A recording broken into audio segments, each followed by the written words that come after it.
মার স্পিকার, কথায় আছে গতিতে জীবন আর স্থিতিতে মরণ।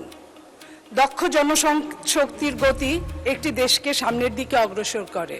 মার স্পিকার, বাংলাদেশের অর্থনৈতিক অগ্রযাত্রার বড় ভূমিকা রাখছে আমাদের এই প্রবাসী আয়।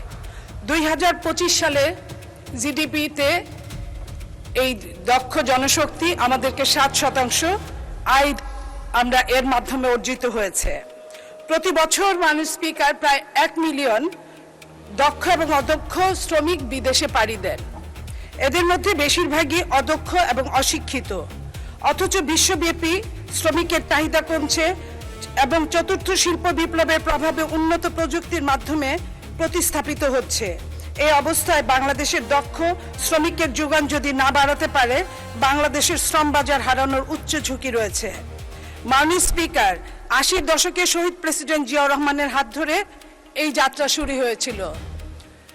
মিডল ইস্টের সরকার প্রধান যখন ওনাকে বলেছিলেন যে আপনি কি চান আপনার দেশের, উনি বলেছিলেন আমি আপনার কাছে কিছুই চাই না, আমি শুধু আমার এই বৃহৎ জনশক্তির একটা অংশ আপনার এখান থেকে আমি কর্মে নিয়োগ করতে চাই।